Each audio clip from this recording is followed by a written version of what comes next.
Bueno, la materia, ¿saben? El tema del sistema de promoción, todo. em, Tenemos 2 exámenes, esto está en el cronograma, que imagino que ya descargaron, y las actividades, ¿no? Que hasta ahora suelen ser foros de intercambio, de discusión. El primero era que distingue a la ciencia, ahora tienen un foro, una comparación con Van Frasen, y después tienen otro foro que les abrí, que es a partir de una frase, ¿sí? Del texto de Rus. Bueno, un poco lo que hoy, no sé si ya pudieron participar. Recuerden que la participación implica regularidad de la materia, ¿no? Esto quiere decir que si bien no conlleva una nota, ¿sí? Sí es importante para la regularidad. Es decir, quien no participa, bueno, queda como desconectado de la materia, ¿no? Bueno, em, y los parciales son multiple choice.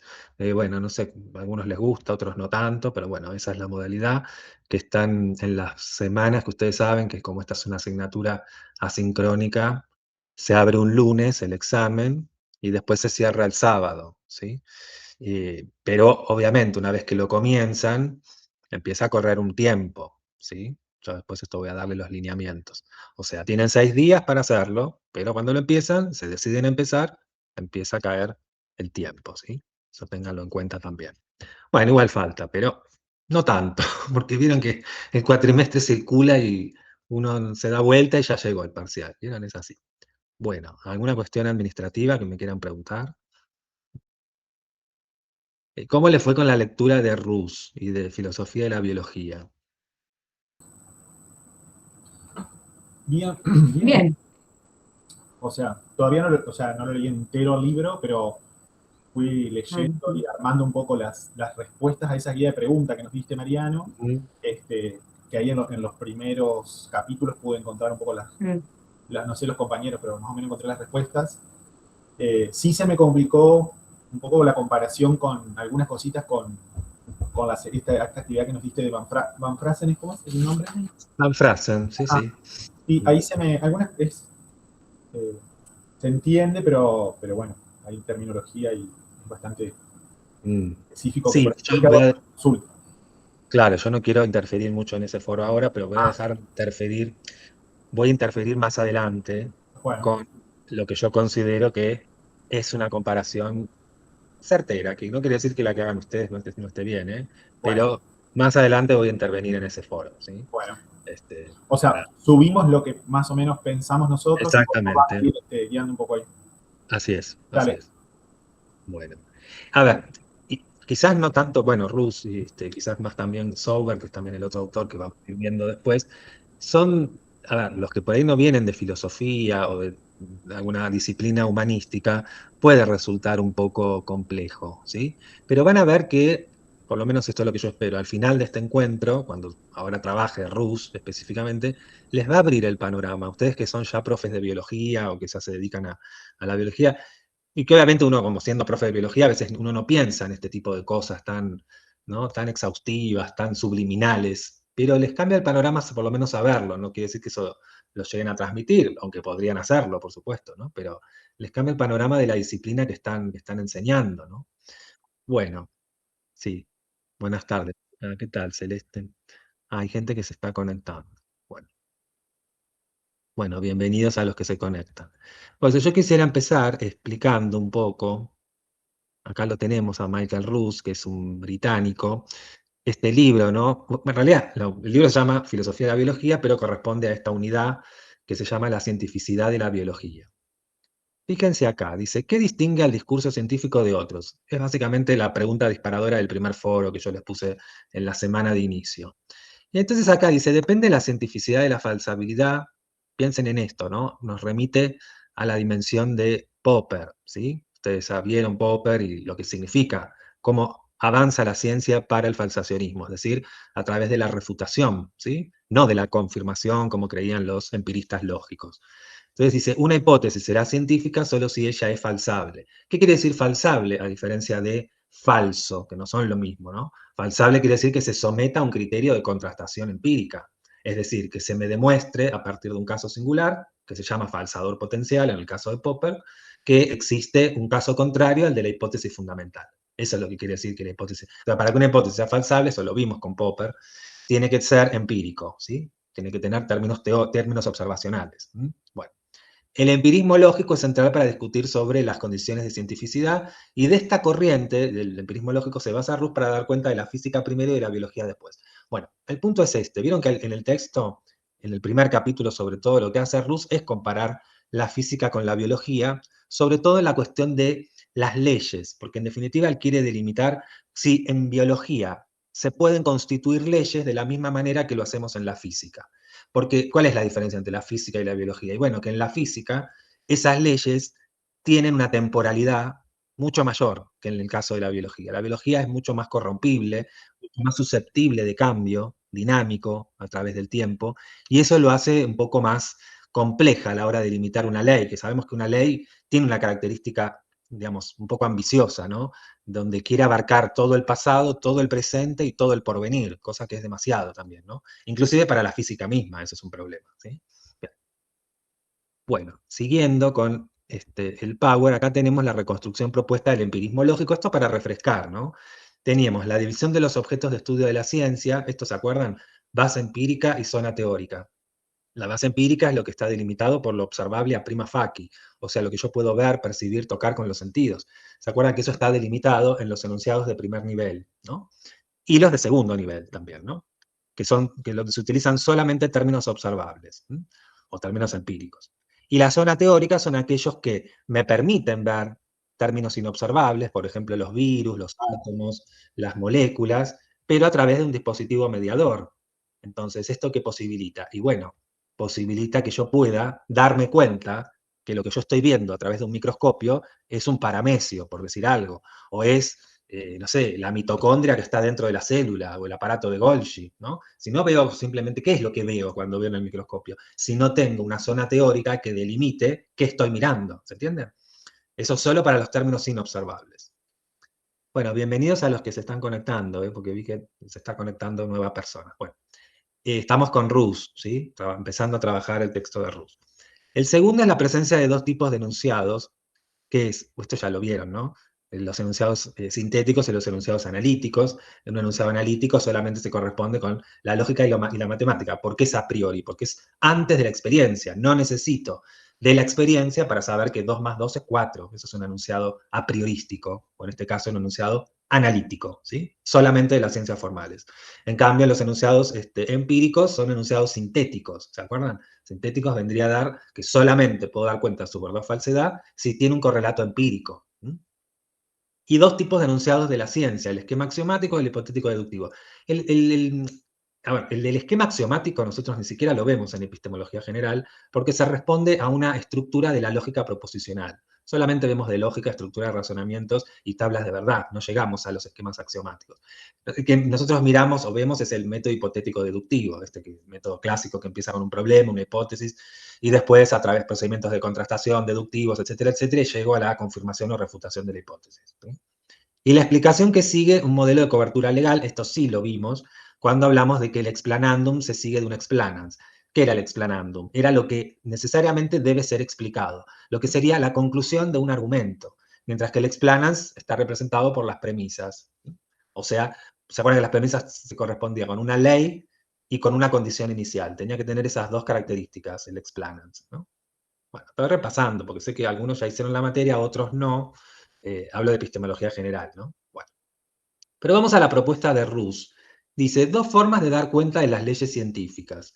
Por un lado, dice enunciados incluidos en la ciencia física y enunciados necesarios como la matemática. Fíjense, acá está mezclando dos disciplinas, una formal y la otra fáctica, ¿sí? Y acá, ¿qué quiere hacer? Quiere lograr o posibilitar que las leyes en matemática, que no cambian, a no ser que se inventen nuevas leyes o nuevas teorías matemáticas, ¿eh? Pero en general no cambian, suelen ser, ¿no?, siempre las mismas a lo largo del tiempo.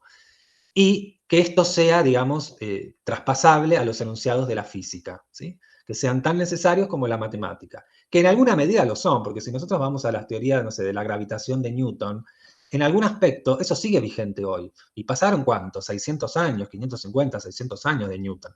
Bueno, pero algún físico, que creo que acá no hay, me podría refutar que quizás hoy la teoría de la gravitación de Newton, si bien sigue estando vigente, ya no es de la misma manera en la cual Newton medía esa realidad. Entonces, habría ciertas diferencias en términos de cómo se medía en ese momento y cómo se mide hoy, ¿no? Lo que quizás estaría todavía vigente es la estructura de cómo se comportan los cuerpos en un espacio, ¿sí? Pero bueno, en cuanto a la trayectoria, la rapidez, vieron que dice que la Tierra ahora, el tiempo se está como acotando, que el día no dura 24 horas, que dura menos, bueno, en fin.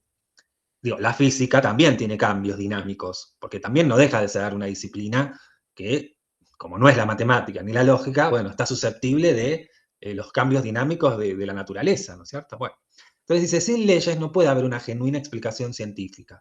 A lo que apunta Rus es, nosotros queremos buscar leyes en biología, ¿sí? Leyes que puedan establecer toda la verdad en un tiempo atemporal, valga la redundancia, en todo el pasado, todo el presente y todo el futuro.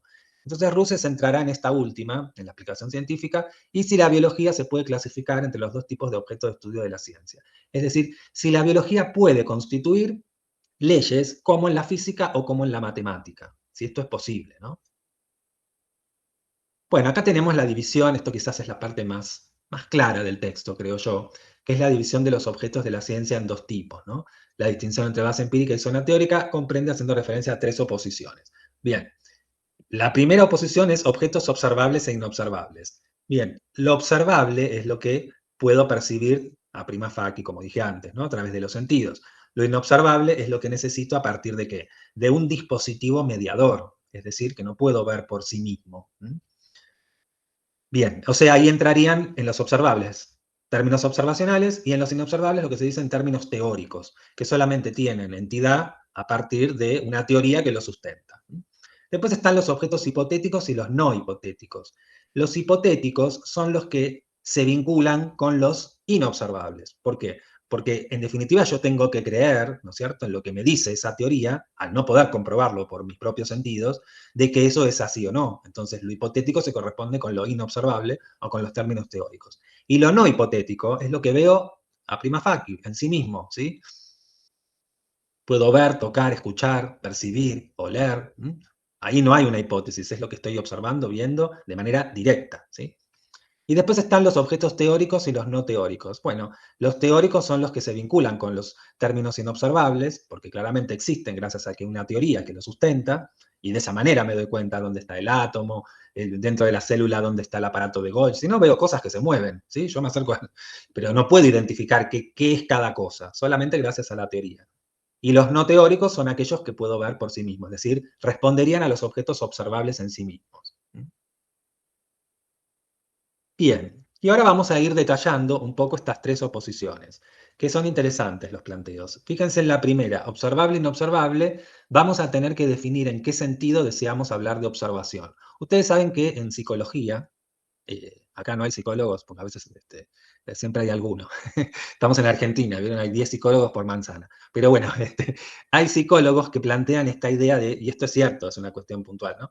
Una diferencia clave entre observar y ver, que no es lo mismo, ¿sí? Observar, ¿qué significa? ¿Cuál es la diferencia entre observar y ver? ¿Alguien sabe?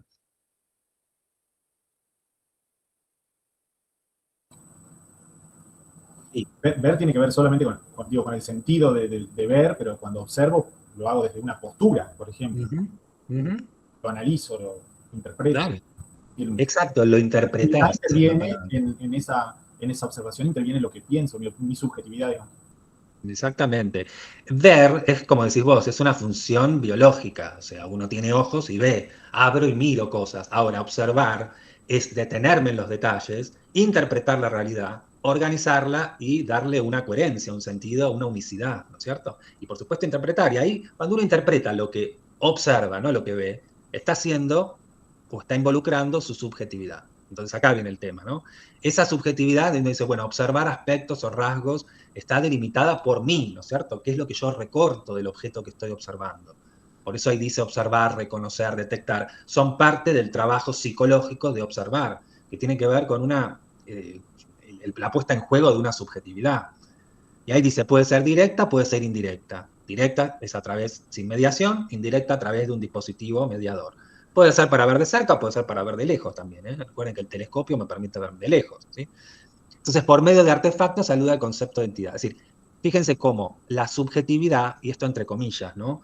Puede intoxicar, digamos, entre comillas, la realidad, ¿sí? Entonces, obviamente que uno, y esto creo que lo explico en epistemología general sobre todo, en ciencia, el científico nunca experimenta de manera aislada, ¿no? Todo lo que él descubre tiene que ser sometido a un consenso de la comunidad científica.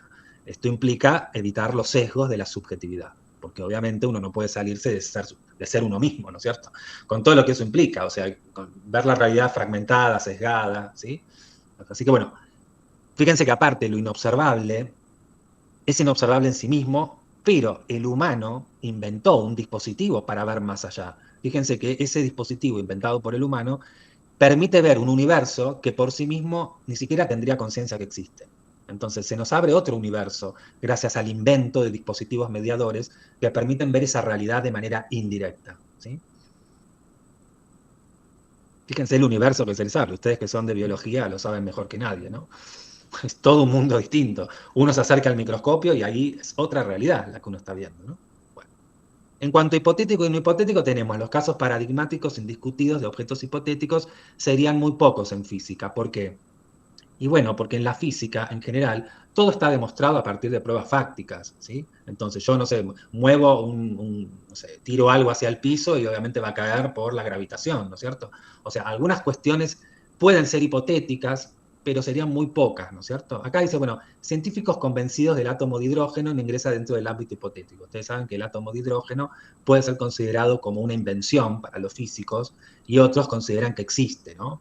Vieron que cuando en la fórmula del agua, que tienen 2 átomos de hidrógeno y 1 de oxígeno, bueno, eso, ¿dónde está? Y bueno, figura dentro de lo que es la composición química del agua, ¿sí? Así que en física en general todo suele ser bastante no hipotético, porque todo es una demostración que se puede comprobar, ¿sí? A través de los movimientos de los cuerpos sobre un espacio. Y los objetos teóricos o no teóricos, bueno, los teóricos son los, como dije antes, los inobservables, y los no teóricos son los observables, claramente, ¿no? Que puedo ver por mí mismo. Entonces, acá se abre más el tema específicamente para la biología, que es lo que están estudiando ustedes, que son cómo funcionan estas 3 oposiciones en términos del genotipo y el fenotipo. Ustedes saben bien, siendo profes de biología, que el genotipo representa justamente las 3 características de lo inobservable, por lo tanto lo hipotético y por lo tanto lo teórico, ¿sí? Porque el genotipo tiene que ver con ir al microscopio, sí o sí, a ver cómo está formado ese gen, el ADN, etc. En cambio, el fenotipo es lo que se puede ver, ¿no es cierto? Es lo manifiesto. A nivel psicológico, esto es muy psicológico. El genotipo sería lo latente y el fenotipo sería lo manifiesto, ¿sí? Entonces, ¿por qué? Porque es observable, por lo tanto no es hipotético y no teórico, porque yo puedo ver los rasgos fisiológicos de manera directa, ¿sí? Entonces, en el primero, ¿no? Observable e inobservable. Dice, el genotipo no puede ser observado directamente, claramente. Entonces ahí tenemos que ubicar al genotipo como inobservable. ¿Por qué? Porque necesita un dispositivo mediador. No permite la observación directa. Y el fenotipo parece observable, pero no lo es siempre. Dice que hay ejemplares de especies que ya no existen. Bueno, fíjense acá. Por ejemplo, los dinosaurios, o no sé, otro, porque siempre voy al mismo ejemplo, quizás ustedes saben otro, de otra especie que se ha extinguido por ahí más recientemente, no sé cuál. ¿Saben alguna? ¿No? Bueno, pero imagínense, sí, Martín, estás muteado, no te escucho. No. El ejemplo del dinosaurio está bien. Bueno, imagínense. La megafauna, si no, se extinguieron hace menos tiempo. ¿Quién, Cecilia? La megafauna. Un gliptodonte, por ejemplo. Un gliptodonte. ¿Y qué forma tiene? Como una mulita gigante. Ajá. ¿Los has visto en algún museo, Mariano? Son como una mulita gigante. Sí. En la era de hielo, en la película se ve mucho. Claro. Todos los que están ahí, la macrauqueña, todos los que aparecen en la era de hielo, la peli. No sé si la viste. Bueno, pero a esto apunta, ¿no? Si uno considera, porque realmente ni vos, Martín, ni vos, o sea, ni yo vivimos en la época de los dinosaurios. Fíjense que ahí hay una creencia, ¿se entiende? Hay una cuestión de fe. Por supuesto que hay pruebas empíricas, fácticas, que demuestran la existencia de los dinosaurios. O sea, uno va a un museo, pero incluso ahí, en el museo, cuando uno ve los huesos y ve las imágenes de todas maneras uno dice, bueno, pero esto efectivamente correspondería, ¿no es cierto? Uno podría hacerse la pregunta, ¿no? De si esto realmente, esta criatura ha existido en algún momento. Bueno, esto es lo que empieza a dudar Rus con respecto a los fenotipos, que nosotros consideramos que, recuerden que el fenotipo es toda especie que existió de manera bueno, en la Tierra, independientemente de en qué momento existió. Por supuesto que nosotros podemos dar cuenta de las especies que existen. No sé, un perro, un gato, una ballena. Pero damos por sentado, dice Ruz, que todas esas especies que ya no existen, en realidad formarían parte de los fenotipos. Y ya el hecho de mostrarme un fósil ya implicaría que eso también sería más que nada un genotipo, porque yo tendría que ir a investigar si ese hueso efectivamente se corresponde con el animal que se extinguió. ¿Se entiende, no? Y eso más que un fenotipo parece más un genotipo, porque es más del orden del si tengo que ir a un microscopio ya, ¿se entiende? Entonces, bueno, a eso apunta, con cuidado con las especies que ya se extinguieron, porque quizás el trabajo que hay que hacer ahí es diferente al del fenotipo y más inclinadas al genotipo. En cuanto a hipotético o no hipotético, dice, el genotipo es parcialmente hipotético, ya que a pesar de los avances no todo está conocido. Bueno, no, tampoco se los tengo que decir a ustedes, ¿no?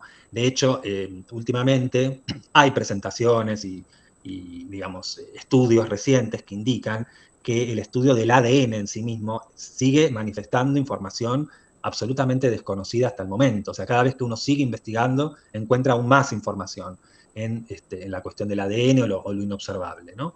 Claramente nunca está todo conocido, por eso seguimos yendo a los microscopios, a seguir analizando y demás. O sea, en principio decimos, el genotipo es parcialmente hipotético, pero en realidad, bueno, en realidad estaría como en el medio, ¿no? Porque como nunca se termina de conocer todo completamente, bueno. Y el fenotipo parece no hipotético, excepto aquellas especies que no pueden ser estudiadas, como por ejemplo estas que yo les mencionaba antes de las especies que se han extinguido. Por supuesto, al principio es no hipotético porque es directo, es observacional y no interviene ningún dispositivo mediador. Y nos queda lo de teórico o no teórico, que esto existe dependencia de teorías de ambas partes, y el conocimiento de características orgánicas puede requerir el conocimiento de sus funciones. Vieron que esta dicotomía teórico o no teórico es un poco un engaño. ¿Por qué? Porque en realidad la mirada que nosotros consideramos, esta diferencia que yo les puse entre el ver y el observar, en general es bastante falsa, en el sentido de que en la medida que yo veo, ya estoy observando, ya estoy haciendo una interpretación de lo que observo. Entonces, y esa observación ya está tamizada por todas mis experiencias y por todos mis conocimientos ya adquiridos. Entonces, si hablamos en términos estrictos, no habría una observación totalmente desprovista de lo teórico. ¿Se entiende, no? Ya está, entre comillas, contaminada o intoxicada con lo teórico. Mi observación ya no es ingenua. Les pongo un ejemplo también de la psicología. Lo conocen a Vygotsky, que es un psicólogo ruso. Bueno, él se oponía a esta famosa teoría de la psicología de la Gestalt. Vieron que la Gestalt es la teoría psicológica de la figura y el fondo, que dice que nosotros, a nivel, digamos, orgánico o fisiológico, tendemos a ver una figura que se destaca por sobre un fondo. De manera natural esto, instintivo, ¿no? Por cómo está estructurado nuestro aparato visual, bueno, y perceptivo. Lo que dice Vygotsky es que eso es falso. Por esto que está diciendo Rus, que nuestra mirada, no digo de un bebé, que obviamente, pero una mirada de un niño pequeño, y ni hablar de un adulto, ya no es por fuera de la cultura, ya está contaminada por la cultura. ¿Sí? Vygotsky, psicólogo sociohistórico, sociocultural, ¿no? O sea, no hay nada que esté desprovisto por la cultura o, entre comillas, contaminado. ¿Y qué quiere decir que esté contaminado? Y quiere decir que allá hay un trasfondo teórico, quizás de manera inconsciente, pero que ya está incrustado en mi manera de observar el mundo. ¿Sí? Así que eso es una falsa, es como una ilusión, ¿no?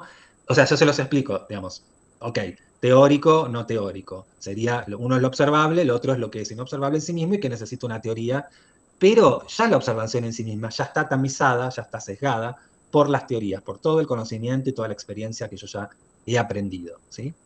No hay observación en el vacío, ¿sí? Ese es el punto. Bien, y acá viene el tema, ¿no? Que es esto, que el problema de las leyes en biología, y vieron que él menciona a este autor que se llama Smart, dice, dos requisitos de las leyes científicas según Smart.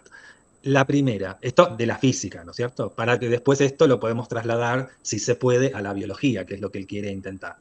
Dice, ausencia de referencia a objetos específicos, en particular la Tierra, se opone a que la ley tenga forma de enunciado singular, sino que se formula a través del cuantificador universal todos. Bueno, esto es lo que yo les decía de, para que algo sea ley, tiene que tener siempre un cuantificador universal, es decir, que empiece con la palabra todos, ¿sí? Pero, en el caso de la biología, este todos es problemático, porque acá tenemos una división temporal, ¿sí? Este todos, recuerden que apunta al punto B, que tiene que ser sin excepción, es decir, en cualquier punto del espacio y del tiempo. Por eso yo les decía que es muy ambicioso lo que quiere hacer Rousse. Él dice, si la física tiene leyes con cuantificador universal, todos, que se aplican para todo el pasado, todo el presente y todo el futuro, ¿por qué la biología no podría llegar a ese estatuto, ¿no? Él quiere lograr eso. Pero bueno, ustedes como biólogos le pueden, ¿no es cierto?, refutar a Rousse y decir, bueno, pero los organismos vivos van cambiando, el ambiente se va modificando, el clima también influye en cómo las especies van modificando no solamente su comportamiento, sino su anatomía. Cómo están adaptando. No podría establecer esa, digamos, ambición desmedida de ley científica en biología, estableciendo que una ley es duradera para toda la eternidad, porque eso apunta en cualquier tiempo, ¿no? Y como para, perdón, y como para todo el universo. Y todo el universo, exacto. La biología está sujeta a lo que sucede en la Tierra, que creo que por ahí un momento lo dice, los seres vivos dependemos de un contexto limitado, digamos. Absolutamente, por eso. Es como desconocer, es como un oxímoron, ¿vieron? Una contradicción. Pretendo establecer leyes para que la biología sea una disciplina más rígida, más, si se quiere, hasta más legitimada. Vieron que una disciplina que tiene más leyes está más legitimada que... O sea, porque, ¿qué quiere decir legitimada? En la matemática no se discute mucho. Podés discutir, bueno, cómo llegaste con distintos procedimientos al mismo resultado, está bien, pero en general es algo bastante clausurado en cuanto a las reglas, ¿sí? Pero después llevar eso, que uno podría decir, ok, la física, el movimiento de los cuerpos, y sí, es verdad, es algo que no cambia todos los días y quizás pueda cambiar de acá a cientos o miles de años. Que, insisto, todavía eso puede cambiar porque la realidad del universo también sigue siendo dinámica. Pero en la biología, que insisto, vivimos acá en el planeta Tierra, donde todo es cambiante, ¿sí? Donde todo es, de alguna manera, efímero para los tiempos ambiciosos que quiere Rousse, bueno, es un poco complejo, ¿no? Pero bueno, vamos a ver cómo termina esto. Porque después él hace una crítica, la crítica que le hace Rousse a Smart, y él dice, pone en duda que la ley que establece Smart sea algo aceptable, y está en contra de la universalidad no restringida de Smart por considerarlo impráctico, ya que no discriminaría entre las leyes y las que no lo son. Bueno, esto de la universalidad no restringida es muy importante, ¿no? ¿Por qué está en contra Rousse? ¿O qué entendieron ustedes por qué está en contra Rousse de esa universalidad no restringida que plantea Smart, ¿no?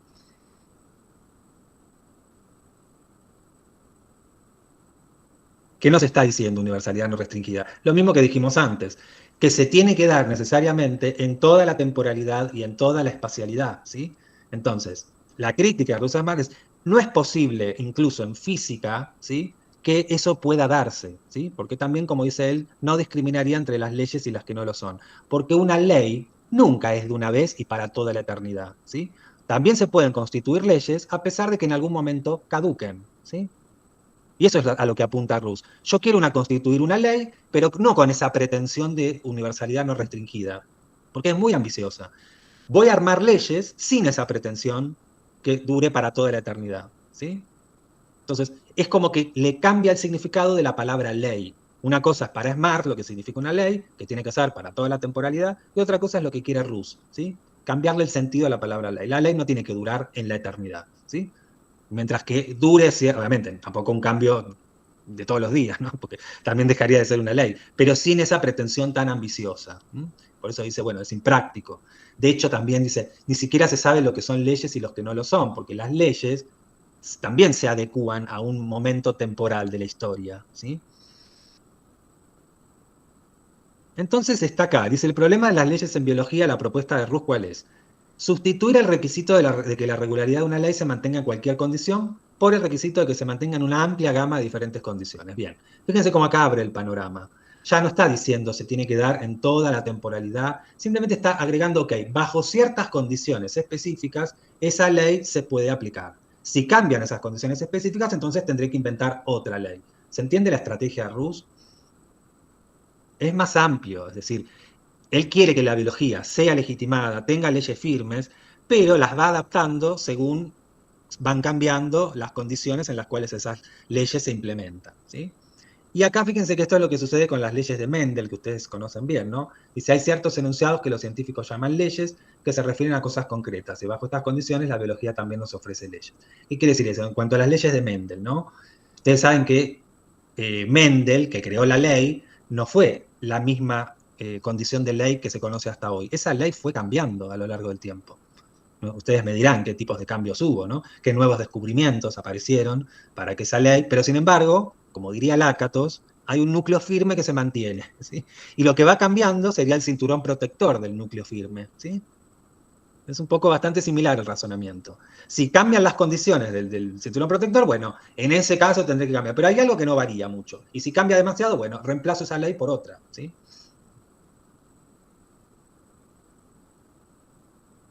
Entonces es un poco más aperturista Rousse, a diferencia de Smart, que se vuelve muy rígido. Si no cumple la dimensión de la temporalidad eterna, entonces no es una ley para Smart.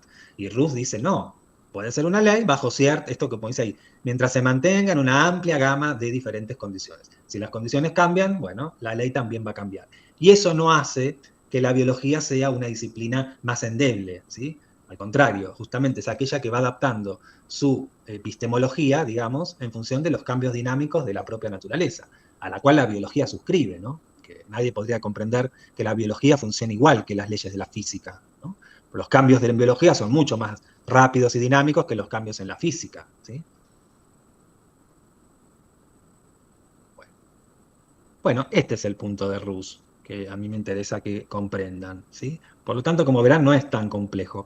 Se va a complejizar un poco más, sí, ya les advierto, con el siguiente texto, que es el de Sauber, que está en la unidad 2 de la materia, que la vamos a abrir la semana que viene. Y bueno, ahí hay que ser un poquito más cuidadoso porque puede haber problemas de comprensión. De todas maneras, el libro se llama igual, pero es otra mirada distinta. El libro de Sauber se llama igual que el de Rousse, Filosofía de la Biología. Y apunta a tener, bueno, una mirada un poquito más, como el nombre lo indica, mucho más filosófica que lo dice Rousse, que es bastante filosófico igual, pero que en algún punto se vuelve más, como muy técnico, ¿no? Que es más epistemológico que filosófico, diría yo, porque trabaja la dimensión de qué es una ley, cuándo se aplica una ley, etc. Pero en el caso de Sauber, ¿sí? Eso es un poquito más complejo, tiene más disparadores filosóficos, ¿no?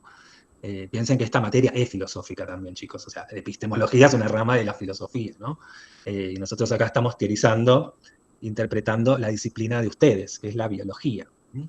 Viendo más allá de lo que ustedes ya saben y conocen, porque saben de la temática, ¿no? Pero bueno, como les digo, esto siempre les va a abrir el panorama para después aplicarlos a sus clases, a sus dispositivos, incluso ustedes, ¿no? Cosas que por ahí nunca hubieran pensado, bueno, les va a permitir esto. Con software mucho más todavía. Sí, yo pensaba cuando te escuchaba o sea, más allá, como ocurre, el cambio es inherente al objeto de estudio de la biología, es decir, la vida va cambiando y por lo tanto esto de la eternidad o de la como era la universalidad es difícil en el objeto de estudio, digamos, pero también porque, digamos, en la evolución de la ciencia, por ahí aludiendo a lo que estudiábamos en la materia del año pasado, no, tiene que ver con la interpretación que se hace del objeto de estudio, cómo se lo analiza, cómo se lo, o sea, la historia, cómo va cambiando, el cambio de paradigmas, la mirada que hay sobre las temáticas, hace también que la interpretación sea diferente. Y por lo tanto, va cambiando a lo largo del tiempo la idea que hay sobre los temas. Me parece que tiene que ver también con eso, como el descubrimiento. Hoy hablabas de, bueno, el núcleo fuerte, el núcleo que se preserva, y bueno, y todo eso, ese anillo protector se va nutriendo de todas las teorías y avances y observaciones y aportes que se van haciendo a lo largo de la historia de la ciencia. Por eso me parece que también el hecho de llegar a leyes para toda la eternidad es bastante difícil en la biología. Sí, y aparte, algo que no sé si se acuerdan de lo que decía Klimovsky, no sé si lo decía tanto Klimovsky, se me confunde a veces Bachelard o Bunge, pero bueno, todos los epistemólogos coinciden, ¿no? Que el investigador no es solamente aquel que redefine o explica un nuevo problema, es aquel que revisa las teorías que ya están establecidas, que las vuelve a revisar para ver si hay algún sesgo, y en general siempre encuentra algo. Ese es lo que se llama el investigador curioso, ¿no? El que, como dice Bachelard, no espera que el problema se le presente, sino que va en búsqueda de hallar nuevos problemas. Y para hacer esa búsqueda, realiza hallazgos y análisis de teorías que ya están dadas por sentadas o teorías establecidas para buscar si tienen sesgos, si tienen puntos ciegos, si tienen aspectos que no están muy clarificados. Y eso suelen ser, y esto se los digo porque conozco el tema, a nivel, por ejemplo, del CONICET, las investigaciones que hacen ese tipo de cosas son mucho más valoradas, ¿sí? O sea, que vuelven a revisar esas teorías que uno ya tiene cerradas o clausuradas, ¿no? Y las vuelven a... Y algo van a encontrar, porque el científico minucioso que busca justamente el sesgo, un sesgo seguramente va a tener. Y eso es justamente el hecho de un investigador dedicado a encontrar y hallar problemas, sin esperar pasivamente a que el problema se le presente. Como fue, por ejemplo, el caso del coronavirus, el COVID. Bueno, vino de golpe el problema, entonces... No, el verdadero científico no espera a que el problema aparezca, va a buscarlo. Y una manera de ir a buscarlo es esa, es de ir a revisar lo establecido. ¿Sí? Y como decís vos, Martín, si nosotros hacemos todo ese trabajo, claramente que vamos a encontrar sesgos y quizás algunas leyes caigan, es decir, por el propio dinamismo de la investigación científica y de la profundidad con la cual yo investigo los temas que se suponen que ya están cerrados. No hay temas cerrados, sobre todo en ciencias fácticas siempre se puede abrir y abrir y abrir, ¿no? Si no, la ciencia se hubiera frenado. Claro, exacto. Sí, sí. Esto lo dice Bachelard, Gastón Bachelard es otro epistemólogo también muy reconocido, que dice eso, tenía que salir a buscar, ¿no? Y de hecho, en esa búsqueda se han generado grandes descubrimientos, ¿sí? A lo largo de la historia de la ciencia. En esos científicos curiosos, ¿sí? Que revisaron esas tesis establecidas o clausuradas. Bien. Bueno, ¿alguna duda, pregunta hasta acá de Rus? ¿Algo que quieran preguntar? Bueno, entonces sigan participando en los foros. Cuando vea que ya hubo un nivel de participación con el de Van Frasen, estoy hablando, y con el otro, esperen que era una frase, ¿no? Que tenían que... esperen que lo busco porque, bueno, dicto tantas materias que a veces me pierdo. Que era sobre... del texto de Rus, esto del gen, bueno, esa la pueden responder fácilmente. Pero en la 2, yo después voy a hacer una intervención en la actividad del foro 2 de la comparación entre Van Frasen y Rus, para que les quede clara esa diferencia. Si bien, a ver, Van Frasen no es un autor que vaya para el parcial, esto lo aclaro porque por ahí ustedes piensan. No, es simplemente una apuesta de comparación para asimilar los contenidos de Rus, que ese sí es el autor que se va a evaluar, ¿está bien? Simplemente para poner en juego, es como un contrapunto lo que quiero generar con el foro, ¿sí? ¿Quedó claro eso? Bien, Sí, profe. bueno. ¿Y el resto, chicos, sigue o solo Martín y Candela? Que son los que veo, porque el resto, dicen que sí.